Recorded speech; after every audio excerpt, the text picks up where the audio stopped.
Friends, ಇವತ್ತಿನ ವಿಡಿಯೋದಲ್ಲಿ ಒಂದು ಸಿಂಗಲ್ ಸ್ಟೆಪ್ಪಲ್ಲೇ ಹಾಕುವಂಥ ಒಂದು ಬ್ರೈಡಲ್ ಡಿಸೈನ್ ಹಾಕೋದು ಹೇಗೆ ಅಂತ ನೋಡೋಣ. ಅದಕ್ಕೆ ನೋಡಿ, ನಾನು 11 ನಂಬರ್ ಕ್ರೋಶನ ತೊಗೊಂಡಿದ್ದೀನಿ. ಬೇಕು ಅಂದರೆ 10 ನಂಬರಲ್ಲೂ ಸಹ ಹಾಕ್ಕೋಬೋದು. ಹಾಗೆ 6 ಎಳೆ ದಾರನ ತೊಗೊಂಡಿದ್ದೀನಿ. ನಾನಿಲ್ಲಿ 6 ಎಳೆ ದಾರನ ತೊಗೊಂಡಿದ್ದೀನಿ. ಈ ಡಿಸೈನ್ಗೆ 7 ಲೈನ್ಸಲ್ಲೂ ಹಾಕ್ಬೋದು, ತುಂಬಾ ಚೆನ್ನಾಗಿ ಬರುತ್ತೆ. ಹಾಗೆ ನೋಡಿ, ಈ ರೀತಿಯಾಗಿ ಬಟ್ಟೆ ಬ್ಯಾಕ್ ಸೈಡಲ್ಲಿ 6 ಎಳೆ ದಾರನ ಇಟ್ಬಿಟ್ಟು ಒಂದು ಸಿಂಗಲ್ ಕ್ರೋಶದಿಂದ ಈ ರೀತಿಯಾಗಿ ಲಾಕ್ ಮಾಡ್ಕೋಬೇಕು. ಈ ರೀತಿ ಲಾಕ್ ಆದಮೇಲೆ ನೋಡಿ, ಈಗ 1 2 3 4 5 ಚೈನನ್ನು ಹಾಕ್ಕೊಂಡು ಎಲ್ಲಿಗೆ ಬರುತ್ತೋ ಅಲ್ಲಿಗೆ ಇಟ್ಬಿಟ್ಟು ನೋಡಿ, ಈ ರೀತಿಯಾಗಿ ಸರಿಯಾಗಿ ಎಳಿಬಾರ್ದು, ಅದು ಎಲ್ಲಿಗೆ ಬರುತ್ತೋ ಅಲ್ಲಿಗೆ ಇಟ್ಬಿಟ್ಟು ಒಂದು ಸಿಂಗಲ್ ಕ್ರೋಶೆಯಿಂದ ಲಾಕ್ ಮಾಡ್ಕೋಬೇಕು. ಅದು ಎಲ್ಲಿಗೆ ಬರುತ್ತೋ ಅಲ್ಲಿಗೆ ಇಟ್ಬಿಟ್ಟು ಒಂದು ಸಿಂಗಲ್ ಕ್ರೋಶೆಯಿಂದ ಈ ರೀತಿಯಾಗಿ ಲಾಕ್ ಮಾಡ್ಕೋಬೇಕು. ನೋಡಿ, ಈ ರೀತಿ ಲಾಕ್ ಮಾಡ್ಕೊಂಡಾದಮೇಲೆ 3 ಚೈನನ್ನು ಹಾಕ್ಕೊಳ್ಳೋಣ. 3 ಚೈನನ್ನು ಹಾಕ್ಕೊಂಡು ಅದು ಎಲ್ಲಿಗೆ ಬರುತ್ತೋ ಅಲ್ಲಿಗೆ, ಇದನ್ನು ಅಷ್ಟೇ ಎಲ್ಲಿಗೆ ಬರುತ್ತೋ ಅಲ್ಲಿಗೆ ಇಟ್ಬಿಟ್ಟು ಒಂದು ಸಿಂಗಲ್ ಕ್ರೋಶೆಯಿಂದ ಲಾಕ್ ಮಾಡ್ಕೋಬೇಕು. 5 ಚೈನ್ಸ್ ಆಗಿದೆ, ಹಾಗೆ 3 ಚೈನ್ಸ್ ಆಗಿದೆ. ಅದಾದಮೇಲೆ ನೋಡಿ, ದಾರನ ಸ್ವಲ್ಪ ಮೇಲ್ ಮಾಡಿಕೊಂಡು ಒಂದು ಬೀಡನ್ನು ಹಾಕ್ಕೊಳ್ಳೋಣ. ನೋಡಿ, ಈ ರೀತಿಯಾಗಿ ರೌಂಡ್ ಆಗಿರೋಂಥ ಬೀಡನ್ನು ಹಾಕ್ಕೊಂಡು ಬೀಡ್ ಲಾಕ್ ಮಾಡ್ಕೋಬೇಕು. ಈಗ ಅದೆಲ್ಲಿಗೆ ಬರುತ್ತೋ ಅಲ್ಲಿಗೆ ಸರಿಯಾಗಿ ಇಟ್ಬಿಟ್ಟು ಒಂದು ಸಿಂಗಲ್ ಕ್ರೋಶೆಯಿಂದ ಲಾಕ್ ಮಾಡ್ಕೊಳ್ಳೋಣ. ನೋಡಿ, ಈ ರೀತಿಯಾಗಿ ಸಿಂಗಲ್ ಕ್ರೋಶೆಯಿಂದ ಲಾಕ್ ಮಾಡ್ಕೊಂಡಾದಮೇಲೆ ಈಗ ಬೀಡ್ ಮೇಲೆ ಹಾಕ್ಕೊಳೋದಕ್ಕೋಸ್ಕರ ನಾವು ಇವಾಗ ಚೈನ್ಗಳನ್ನ ಹಾಕ್ಕೋಬೇಕು.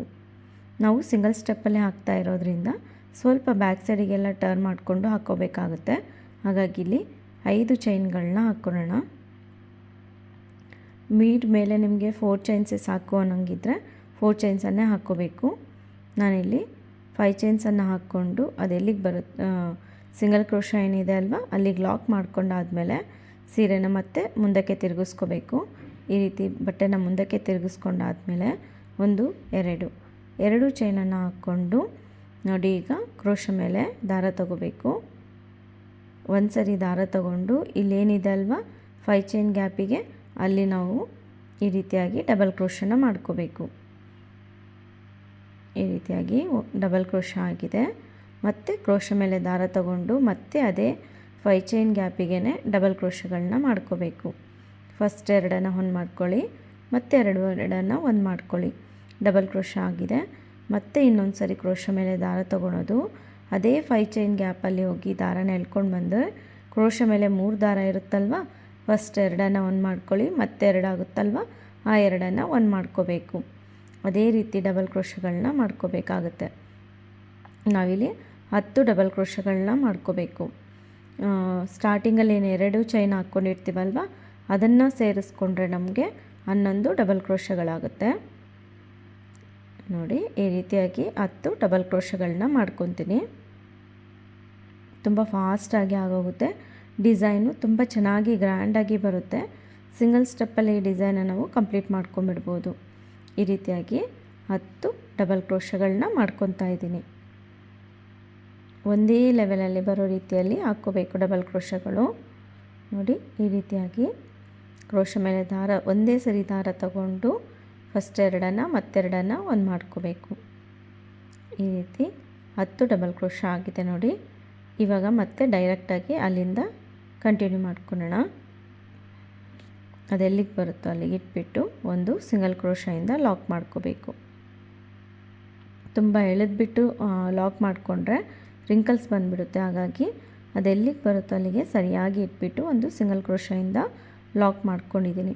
ಈ ರೀತಿ ಆದಮೇಲೆ ಮತ್ತೆ ಲೇಸನ್ನು ಬ್ಯಾಕ್ ಸೈಡಿಗೆ ತಿರುಗಿಸ್ಕೊಂಡು ಡೈರೆಕ್ಟಾಗಿ ಒಂದು ಸ್ಮಾಲ್ ಬೀಡನ್ನು ಹಾಕ್ಕೊತಾ ಇದ್ದೀನಿ. ಇಲ್ಲಿ ಯಾವುದೇ ರೀತಿ ಸಿಂಗಲ್ ಕ್ರೋಶ ಏನೂ ಬೇಡ, ಜಸ್ಟ್ ಒಂದು ಸ್ಮಾಲ್ ಬೀಡನ್ನು ಹಾಕ್ಕೊಂಡು ಇಲ್ಲೇನು ಡಬಲ್ ಕ್ರೋಶ ಇದೆ ನೋಡಿ, ಫಸ್ಟ್ ಡಬಲ್ ಕ್ರೋಶ ಇದೆ ಅಲ್ವಾ, ಇಲ್ಲಿ ಡಬಲ್ ಕ್ರೋಶದ ಮೇಲೆ ಗ್ಯಾಪ್ ಕಾಣಿಸ್ತಾ ಇದೆ ಅಲ್ಲ, ಇಲ್ಲಿ ಆ ಗ್ಯಾಪಲ್ಲಿ ಹೋಗಿ ದಾರನ ಎಳ್ಕೊಂಡು ಬಂದು ಒಂದು ಸಿಂಗಲ್ ಕ್ರೋಶನ ಮಾಡ್ಕೋಬೇಕು. ಈ ರೀತಿ ಸಿಂಗಲ್ ಕ್ರೋಶ ಆದಮೇಲೆ ನೆಕ್ಸ್ಟ್ ಡಬಲ್ ಕ್ರೋಶದ ಗ್ಯಾಪ್ ಕಾಣಿಸ್ತಾ ಇದೆಯಲ್ಲ, ಆ ಗ್ಯಾಪಲ್ಲಿ ಹೋಗಿ ಮತ್ತೆ ಒಂದು ಸಿಂಗಲ್ ಕ್ರೋಶ ಮಾಡ್ಕೋಬೇಕು. ಅದಾದಮೇಲೆ ಮತ್ತೆ ಒಂದು ಬೀಡನ್ನು ಹಾಕ್ಕೊಳ್ಳೋಣ. ನೋಡಿ, ಈ ರೀತಿ ಬೀಡನ್ನು ಹಾಕ್ಕೊಂಡು ಮತ್ತೆ ಪಕ್ಕದಲ್ಲಿರುವಂಥ ಸಿಂಗಲ್ ಕ್ರೋಶ ಡಬಲ್ ಕ್ರೋಶದ ಗ್ಯಾಪ್ ಇದೆಯಲ್ಲ, ಆ ಗ್ಯಾಪಲ್ಲಿ ಒಂದು ಸಿಂಗಲ್ ಕ್ರೋಶನ ಮಾಡ್ಕೋಬೇಕು. ಅದೇ ರೀತಿ ಮತ್ತೆ ಇನ್ನೊಂದು ಡಬಲ್ ಕ್ರೋಶದ ಕಂಬದ ಗ್ಯಾಪಿಗೆ ಇನ್ನೊಂದು ಸಿಂಗಲ್ ಕ್ರೋಶ ಮಾಡ್ಕೊಂಡಾದಮೇಲೆ ಇವಾಗ ಬೀಡನ್ನು ಹಾಕ್ಕೋಬೇಕು. ಪ್ರತಿಯೊಂದು ಡಬಲ್ ಕ್ರೋಶದ ಮೇಲೂ ನಮಗೆ ಒಂದು ಸಿಂಗಲ್ ಕ್ರೋಶ ಆದಮೇಲೆ ಒಂದು ಬೀಡನ್ನು ಹಾಕ್ಕೋಬೇಕಾಗತ್ತೆ. ನೋಡಿ, ಈಗ ಮತ್ತೆ ಸಿಂಗಲ್ ಕ್ರೋಶ ಮಾಡಿಕೊಂಡು ಇನ್ನೊಂದು ಡಬಲ್ ಕ್ರೋಶದ ಮೇಲೆ ಒಂದು ಸಿಂಗಲ್ ಕ್ರೋಶ ಮಾಡ್ಕೊಂಡಾದಮೇಲೆ ಒಂದು ಬೀಡನ್ನು ಹಾಕ್ಕೋಬೇಕು. ನಾವಿಲ್ಲಿ 10 ಡಬಲ್ ಕ್ರೋಶಗಳನ್ನ ಹಾಕ್ಕೊಂಡಿರೋದ್ರಿಂದ ಇಲ್ಲಿ ನಮಗೆ 5 ಬೀಡ್ಗಳು ಬರುತ್ತೆ. ಅದೇ ನೀವೇನಾದರೂ ಡಬಲ್ ಕ್ರೋಶಗಳು 12 ಮಾಡ್ಕೊಳೋದಾದರೆ ಆವಾಗ ನಿಮಗೆ ಅಲ್ಲಿ 6 ಬೀಡ್ಗಳು ಬರುತ್ತೆ. ನಿಮಗೆ ಎಷ್ಟು ಬೇಕೋ ನೋಡಿಕೊಂಡು ಅದನ್ನು ನೀವು ಡಿಸೈಡ್ ಮಾಡ್ಕೋಬೋದು. ನೋಡಿ, ಈಗ ಲಾಸ್ಟ್ ಬೀಡನ್ನು ನಾವಿಲ್ಲಿ 3 ಚೈನ್ ಏನು ಹಾಕ್ಕೊಂಡಿರ್ತೀವಲ್ವ ಆ ಗ್ಯಾಪಲ್ಲೂ ಸಹ ನಾವು ಇಲ್ಲಿ ಲಾಕ್ ಮಾಡ್ಕೋಬೇಕು. ಲಾಸ್ಟ್ ಕಂಬದ ಮೇಲೆ ಒಂದು ಸರಿ ಲಾಕ್ ಮಾಡಿಕೊಂಡು ಇನ್ನೊಂದು 3 ಚೈನ್ ಮೇಲ್ಗಡೆ ಒಂದು ಗ್ಯಾಪ್ ಇರುತ್ತಲ್ಲ, 2 ಚೈನ್ ಗ್ಯಾಪಿಗೆ ಒಂದು ಸಿಂಗಲ್ ಕ್ರೋಶನ ಮಾಡ್ಕೋಬೇಕು. ಈ ರೀತಿ ಲಾಕ್ ಆದಮೇಲೆ ಮತ್ತೆ ಲೇಸನ್ನು ಮುಂದಕ್ಕೆ ತಿರುಗಿಸ್ಕೊಳ್ಳೋಣ. ನೋಡಿ, ಈ ರೀತಿಯಾಗಿ ಬರುತ್ತೆ ಡಿಸೈನು. ಈ ರೀತಿ ತಿರುಗಿಸ್ಕೊಂಡಾದಮೇಲೆ 1 2 3 ಚೈನನ್ನು ಹಾಕ್ಕೊಂಡು ಈಗ ನೋಡಿ ಕ್ರೋಶ ಮೇಲೆ ದಾರ ತಗೊಂಡು ಇಲ್ಲಿ ಒಂದು ಸಿಂಗಲ್ ಕ್ರೋಶ ಮಾಡ್ಕೊಂಡಿರ್ತೀವಲ್ಲ ಬೀಡ್ ಪಕ್ಕದಲ್ಲಿ, ಆ ಗ್ಯಾಪಲ್ಲಿ ಹೋಗಿ ಒಂದು ಡಬಲ್ ಕ್ರೋಶನ ಮಾಡ್ಕೋಬೇಕು. ಫಸ್ಟ್ 2 ಒಂದು ಮಾಡ್ಕೊಳ್ಳಿ, ಮತ್ತು ಈ 2 ಒಂದು ಮಾಡ್ಕೊಳ್ಳಿ. ಡಬಲ್ ಕ್ರೋಶ ಆಯಿತು. ಈ ರೀತಿ ಡಬಲ್ ಕ್ರೋಶ ಆದಮೇಲೆ 2 ಚೈನನ್ನು ಹಾಕ್ಕೊಂಡು ಕ್ರೋಶ ಮೇಲೆ ಒಂದು ಸರಿ ದಾರ ತಗೋಬೇಕು. ಇವಾಗ ಮಾಡ್ಕೊಂಡಿರೋ ಡಬಲ್ ಕ್ರೋಶದ ಒಳಗಡೆ ಹೋಗಿ ದಾರನ ಎಳ್ಕೊಂಡು ಬಂದು ಫಸ್ಟ್ 2 ಒಂದು ಮಾಡ್ಕೊಳ್ಳಿ, ಮತ್ತು ಈ 2 ಒಂದು ಮಾಡ್ಕೊಳ್ಳಿ. ಡಬಲ್ ಕ್ರೋಶ ಆಯಿತು. ಈಗ ನೋಡಿ, ಕ್ರೋಶ ಮೇಲೆ ದಾರ ತಗೊಂಡು ಒಂದು ಸ್ಮಾಲ್ ಬೀಡನ್ನು ಹಾಕ್ಕೊಳ್ಳೋಣ. ಈ ರೀತಿಯಾಗಿ ಒಂದು ಸ್ಮಾಲ್ ಬೀಡನ್ನು ಹಾಕ್ಕೊಂಡು ಈಗ ನೋಡಿ, ಈ ರೀತಿ ಬೆರಳಲ್ಲಿ ಬೀಡನ್ನು ಸಪೋರ್ಟಾಗಿ ಇಟ್ಕೋಬೇಕು. ಈ ರೀತಿ ದಾರನ ಫಸ್ಟೇ ಸುತ್ಕೊಂಡಿರ್ತೀವಲ್ವ, ಈಗ ಮತ್ತೆ ಅದೇ ಡಬಲ್ ಕ್ರೋಶದ ಒಳಗಡೆ ಹೋಗಿ ದಾರನ ಎಳ್ಕೊಂಡು ಬಂದರೆ ಫಸ್ಟ್ ದಾರ ಏನು ಕಾಣಿಸ್ತಿದೆ ನೋಡಿ, ಆ ದಾರನ ಒಂದು ಮಾಡಿಕೊಂಡು ಮತ್ತು ಉಳಿದಿರೋ ದಾರನ ಬೀಡ್ ಒಳಗಡೆಯಿಂದ ಈ ರೀತಿ ಎಳ್ಕೋಬೇಕು. ಇವಾಗ ಇಲ್ಲಿ ಉಳಿದಿರೋ ದಾರನೆಲ್ಲನೂ ಸೇರಿಸ್ಕೊಂಡು ಈ ರೀತಿ ಲಾಕ್ ಮಾಡ್ಕೋಬೇಕು. ನೋಡಿ, ಈ ರೀತಿಯಾಗಿ ಬರುತ್ತೆ.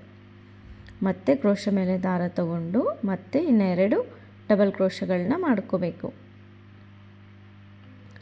ಅದೇ ರೀತಿ ನಾವು ಪ್ರತಿಯೊಂದು ಬೀಡ್ ಮೇಲೂ ನಮಗೆ ಈ ರೀತಿಯಾಗಿ ಪಿಕೌಟ್ಗಳು ಬರುತ್ತೆ. ಸ್ಲ್ಯಾಂಟಿಂಗ್ ಆರ್ಚ್ ರೀತಿಯಲ್ಲಿ ಬರುತ್ತೆ. ಈ ರೀತಿ ನಿಮಗೆ ಬೀಡ್ ಹಾಕ್ಕೊಳೋದು ಕಷ್ಟ ಅನ್ನೋದಾದರೆ ಏನು ನಾವು ಥ್ರೆಡ್ಡಿಗೆ ಬೀಡನ್ನು ಹಾಕ್ಕೊತಾ ಇದ್ವಲ್ವ, ಆ ರೀತಿಯಾಗಿ ಹಾಕ್ಕೋಬೇಕಾಗುತ್ತೆ.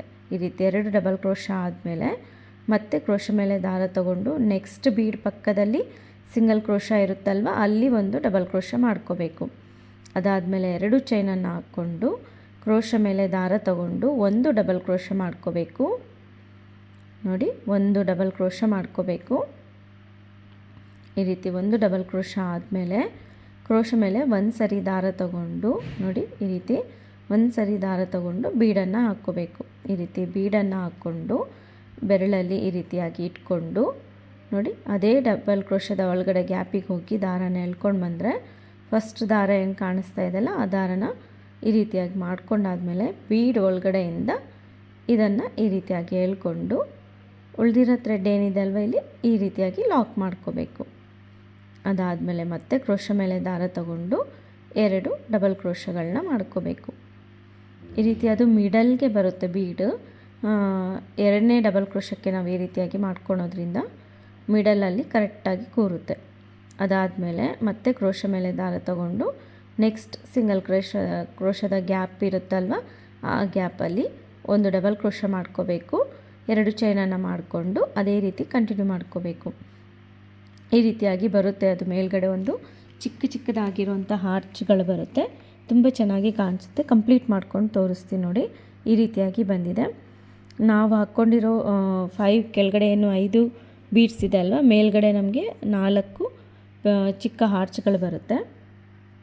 ಅಲ್ಲಿ ನಮ್ಮ ಕೆಳಗಡೆ ಏನಾದರೂ ನಾವು 6 ಬೀಡ್ಸ್ ಹಾಕ್ಕೊಂಡ್ರೆ ಇಲ್ಲಿ ಮೇಲ್ಗಡೆ ನಮಗೆ 5 ಆರ್ಚ್ಗಳು ಬರುತ್ತೆ. ಇದು ಎಲ್ಲಿಗೆ ಬರುತ್ತೋ ಅಲ್ಲಿಗೆ ಇಟ್ಬಿಟ್ಟು ಒಂದು ಸಿಂಗಲ್ ಕ್ರೋಶದಿಂದ ಲಾಕ್ ಮಾಡ್ಕೋಬೇಕು. ಈ ರೀತಿ ಲಾಕ್ ಮಾಡ್ಕೊಂಡಾದಮೇಲೆ ಮತ್ತೆ 3 ಚೈನನ್ನು ಹಾಕ್ಕೊಂಡು ಲಾಕ್ ಮಾಡ್ಕೋಬೇಕು. ನೋಡಿ, ಈ ರೀತಿ ಲಾಕ್ ಮಾಡ್ಕೊಂಡಾದಮೇಲೆ ಮತ್ತೆ 5 ಚೈನ್ಸನ್ನು ಹಾಕ್ಕೊಳ್ಳೋಣ. ಈಗ ಅದೇ ಎಲ್ಲಿಗೆ ಬರುತ್ತೋ ಅಲ್ಲಿಗೆ ಇಟ್ಬಿಟ್ಟು ಒಂದು ಸಿಂಗಲ್ ಕ್ರೋಶದಿಂದ ಲಾಕ್ ಮಾಡ್ಕೊಳೋದು. ಆ 3 ಚೈನ್ ಏನಕ್ಕೆ ಹಾಕ್ಕೊತೀವಿ ಅಂದರೆ ಅದು ಗ್ಯಾಪ್ ಬರಲಿಕ್ಕೆ, ಪ್ರತಿಯೊಂದು ಆರ್ಚ್ನ ಪಕ್ಕದಲ್ಲಿ ಕುಚ್ಚನ್ನು ಕಟ್ಕೊತೀವಲ್ವ, ಆಗ ಆ ಆರ್ಚಿನ ಗ್ಯಾಪನ್ನು ಬರಲಿಕ್ಕೋಸ್ಕರ ನಾವಿಲ್ಲಿ ಈ ಕಡೆ 3 ಚೈನು ಆ ಕಡೆ 3 ಚೈನ್ ಹಾಕ್ಕೊತಾ ಇದ್ದೀವಿ. 5 ಚೈನ್ ಗ್ಯಾಪಲ್ಲಿ ನಮಗೆ ಕುಚ್ಚು ಬರುತ್ತೆ. ಆ 3 ಚೈನ್ ಆದಮೇಲೆ ಬೀಡನ್ನು ಹಾಕ್ಕೊಂಡು ಬೀಡ್ ಲಾಕ್ ಮಾಡ್ಕೋಬೇಕು. ಅದೆಲ್ಲಿಗೆ ಬರುತ್ತೋ ಅಲ್ಲಿಗೆ ಇಟ್ಬಿಟ್ಟು ಒಂದು ಸಿಂಗಲ್ ಕ್ರೋಶೆಯಿಂದ ಲಾಕ್ ಮಾಡ್ಕೋಬೇಕು. ನೋಡಿ ಈ ರೀತಿಯಾಗಿ ಲಾಕ್ ಆದಮೇಲೆ 1 2 3 4 5 ಅಥವಾ 4 ಚೈನ್ಸನ್ನು ಹಾಕ್ಕೊಂಡು ಲೇಸನ್ನು ಬ್ಯಾಕ್ ಸೈಡಿಗೆ ತಿರುಗಿಸ್ಕೊಂಡು ಈ ರೀತಿ ಲಾಕ್ ಮಾಡ್ಕೋಬೇಕು. ಅದಾದಮೇಲೆ ಮುಂದಕ್ಕೆ ತಿರುಗಿಸ್ಕೊಂಡು 2 ಚೈನನ್ನು ಹಾಕ್ಕೊಂಡು ಡಬಲ್ ಕ್ರೋಶಗಳನ್ನ ಮಾಡ್ಕೋಬೇಕು. 2 ಚೈನ್ ಹಾಕ್ಕೊಂಡಿರ್ತೀವಲ್ಲ ಅದನ್ನು ಸೇರಿಸ್ಕೊಂಡ್ರೆ ನಮಗೆ 11 ಡಬಲ್ ಕ್ರೋಶಗಳಾಗುತ್ತೆ. ಅದನ್ನು ನಿಮಗೆ ಆವಾಗಲೇ ಹೇಳ್ದಾಗೆ ನೋಡಿ 10 ಡಬಲ್ ಕ್ರೋಶ ಆದಮೇಲೆ ಅದೆಲ್ಲಿಗೆ ಬರುತ್ತೋ ಅಲ್ಲಿಗೆ ಇಟ್ಬಿಟ್ಟು ಸಿಂಗಲ್ ಕ್ರೋಶೆಯಿಂದ ಲಾಕ್ ಮಾಡ್ಕೊತಾ ಇದ್ದೀನಿ. ಈ ರೀತಿ ಲಾಕ್ ಆದಮೇಲೆ ಮತ್ತೆ ಮುಂದಕ್ಕೆ ಬ್ಯಾಕ್ ಸೈಡಿಗೆ ತಿರುಗಿಸ್ಕೊಂಡು ನೋಡಿ ಇಲ್ಲಿ ನಾವು ಒಂದು ಸ್ಮಾಲ್ ಬೀಡನ್ನು ಹಾಕ್ಕೊಳ್ಳೋಣ. ಈ ರೀತಿ ಸ್ಮಾಲ್ ಬೀಡನ್ನು ಹಾಕ್ಕೊಂಡು ಫಸ್ಟ್ ಡಬಲ್ ಕ್ರೋಶ ಇದೆ ನೋಡಿ ಇಲ್ಲಿ ಕೆಳಗಡೆ, ಆ ಗ್ಯಾಪಿಗೆ ಹೋಗಿ ಲಾಕ್ ಮಾಡ್ಕೋಬೇಕು. ಮತ್ತೆ ಅದ್ರ ಪಕ್ಕದಲ್ಲಿರೋ ಡಬಲ್ ಕ್ರೋಶಕ್ಕೇನು ಲಾಕ್ ಮಾಡಿಕೊಂಡೆ ಮತ್ತೆ ನೋಡಿ ಈ ರೀತಿ ಒಂದು ಬೀಡನ್ನು ಹಾಕ್ಕೋಬೇಕು. ಅದೇ ರೀತಿ 5 ಬೀಡ್ಸ್ ಬರುತ್ತೆ. ನಾವಿಲ್ಲಿ 12 ಡಬಲ್ ಕ್ರೋಶಗಳನ್ನೇನಾದರೂ ಮಾಡಿಕೊಂಡ್ರೆ ನಮಗೆ 6 ಬೀಡ್ಸ್ ಬರುತ್ತೆ. ಅದನ್ನು ನೋಡಿಕೊಂಡು ನಿಮಗೆ ಎಷ್ಟು ಡಿಸೈನ್ ಎಷ್ಟು ಬೇಕು ಅನ್ನೋದು ನೋಡಿಕೊಂಡು ನೀವು ಚೇಂಜಸನ್ನು ಮಾಡ್ಕೋಬೋದು. ನಾನು ಅದೇ ರೀತಿ ಇಲ್ಲಿ ಇನ್ನೂ 2 ಬೀಡ್ಗಳನ್ನ ಹಾಕ್ಕೊಂಡು ಕಂಪ್ಲೀಟ್ ಮಾಡಿಬಿಟ್ಟು ತೋರಿಸ್ತೀನಿ. ನೋಡಿ ಈ ರೀತಿಯಾಗಿ ಬಂದಿದೆ. ಕಂಪ್ಲೀಟ್ ಆದಮೇಲೆ ಮತ್ತೆ ಮುಂದಕ್ಕೆ ತಿರುಗಿಸ್ಕೊಳ್ಳೋಣ. ಈ ರೀತಿ ಮುಂದಕ್ಕೆ ತಿರುಗಿಸ್ಕೊಂಡು 1 2 ಚೈನನ್ನು ಹಾಕ್ಕೊಂಡು ಕ್ರೋಶ ಮೇಲೆ ಒಂದು ಸರಿ ದಾರ ತಗೊಂಡು ಇಲ್ಲಿ ಬೀಡ್ ಪಕ್ಕದಲ್ಲಿ ಸಿಂಗಲ್ ಕ್ರೋಶ ಇದೆ ಅಲ್ವಾ, ಇಲ್ಲಿ ಆ ಗ್ಯಾಪಲ್ಲಿ ಹೋಗಿ ಒಂದು ಡಬಲ್ ಕ್ರೋಶನ ಮಾಡ್ಕೋಬೇಕು. ಈ ರೀತಿ ಡಬಲ್ ಕ್ರೋಶ ಆದಮೇಲೆ 1 2 ಚೈನನ್ನು ಹಾಕ್ಕೊಂಡು ಮತ್ತೆ ಕ್ರೋಶ ಮೇಲೆ ದಾರ ತಗೊಂಡು ಡಬಲ್ ಕ್ರೋಶವನ್ನು ಮಾಡ್ಕೊಳ್ಳೋಣ. ನೋಡಿ ಒಂದು ಡಬಲ್ ಕ್ರೋಶ ಆಯಿತು. ಈಗ ಕ್ರೋಶ ಮೇಲೆ ಒಂದು ಸರಿ ದಾರ ತಗೊಂಡು ಬೀಡನ್ನು ಹಾಕ್ಕೋಬೇಕು. ಈ ರೀತಿ ಬೀಡನ್ನು ಇಟ್ಕೊಂಡು ಡಬಲ್ ಕ್ರೋಶದ ಒಳಗಡೆ ಗ್ಯಾಪಿಗೆ ಹೋಗಿ ದಾರನ ಎಳ್ಕೊಂಡು ಬಂದು ಈ ರೀತಿಯಾಗಿ ಫಸ್ಟ್ ದಾರನ ಒಂದು ಮಾಡ್ಕೊಳ್ಳಿ. ಮತ್ತು ಏನು ದಾರ ಬಂದಿದೆ ಅಲ್ವ, ಇದು ಬೀಡ್ ಒಳಗಡೆಯಿಂದ ಈ ರೀತಿ ಎಳ್ಕೊಂಡು ಈ ದಾರನ ಒಂದು ಮಾಡ್ಕೋಬೇಕು. ಮತ್ತೆ 2 ಡಬಲ್ ಕ್ರೋಶಗಳನ್ನ ಮಾಡ್ಕೋಬೇಕು. ನಿಮಗೆ ಈ ರೀತಿ ಬೀಡ್ ಹಾಕ್ಕೊಳೋದು ಕಷ್ಟ ಆಗುತ್ತೆ ಅನ್ನಂಗಿದ್ರೆ ಥ್ರೆಡ್ಡಿಗೆ ನಾವು ಬೀಡನ್ನು ಹಾಕ್ಕೋಬೇಕು. ಫಸ್ಟೇ ಬೀಡ್ಗಳನ್ನೆಲ್ಲ ಥ್ರೆಡ್ ಒಳಗಡೆ ಹಾಕ್ಕೊಂಡು ಈ ರೀತಿಯಾಗಿ ಡಿಸೈನ್ನ ಮಾಡ್ಕೋಬೋದು. ಅದೇ ರೀತಿ ನಾನು ಇನ್ನು ಉಳಿದಿರೋ ಆರ್ಚನ್ನು ಕಂಪ್ಲೀಟ್ ಮಾಡಿಬಿಟ್ಟು ತೋರಿಸ್ತೀನಿ. ನೋಡಿ ಪೂರ್ತಿ ನಾನು ಡಿಸೈನ್ನ ಕಂಪ್ಲೀಟ್ ಮಾಡಿದ್ದೀನಿ. ಈ ರೀತಿಯಾಗಿ ಬಂದಿದೆ ಫೈನಲ್ ಲುಕ್ಕು. ಈಗ ಇದಕ್ಕೆ ಕುಚ್ಚನ್ನು ಕಟ್ಬಿಟ್ಟು ಸಹ ತೋರಿಸ್ತೀನಿ. ಕುಚ್ಚು ಬೇಡ ಅನ್ನೋದಾದರೆ ನಿಮಗೆ ಏನು 5 ಚೈನ್ ಹಾಕ್ಕೊಂಡಿದ್ದೀವಲ್ಲ ಅದನ್ನು ಸ್ಕಿಪ್ ಮಾಡಿಕೊಂಡ್ರೂ ಸಹ ತುಂಬಾ ಚೆನ್ನಾಗಿ ಬರುತ್ತೆ. ಕೊನೆಯಲ್ಲಿ ನಮಗೆ ನೋಡಿ ಈ ರೀತಿಯಾಗಿ ಬಂದಿದೆ. ಕುಚ್ಚು ಕಟ್ಟಲಿಕ್ಕೆ ನಾನಿಲ್ಲಿ 127 ಥ್ರೆಡನ್ನು ಯೂಸ್ ಮಾಡಿದ್ದೀನಿ. ಡಿಸೈನ್ ಎಷ್ಟು ಉದ್ದ ಇದೆಯೋ ಅಷ್ಟೇ ಡಿಸೈನ್ ಉದ್ದಕ್ಕೆ ನಾನು ಕುಚ್ಚನ್ನು ಕಟ್ಕೊಂಡಿದ್ದೀನಿ. ತುಂಬಾ ಗ್ರ್ಯಾಂಡಾಗಿ ಬರುತ್ತೆ, ಸಿಂಗಲ್ ಸ್ಟೆಪ್ಪಲ್ಲೇ ಹಾಕುವಂಥದ್ದು. ತುಂಬ ಈಸಿಯಾಗಿದೆ ನೋಡಿ ಡಿಸೈನು. ಈ ಡಿಸೈನ್ಗೆ ನಾವು 400ಇಂದ 450ವರೆಗೂ ಚಾರ್ಜಸ್ ಮಾಡ್ಬೋದು, ಸಿಂಗಲ್ ಸ್ಟೆಪ್ಪಲ್ಲೇ ಹಾಕುವಂಥ ಡಿಸೈನು. ಈ ವಿಡಿಯೋ ಇಷ್ಟ ಆಗಿದರೆ ಪ್ಲೀಸ್ ಲೈಕ್ ಮಾಡಿ, ಶೇರ್ ಮಾಡಿ, ಸಬ್ಸ್ಕ್ರೈಬ್ ಆಗದೆ ನೋಡ್ತಾ ಇದ್ದರೆ ಸಬ್ಸ್ಕ್ರೈಬ್ ಆಗಿ. ಧನ್ಯವಾದಗಳು.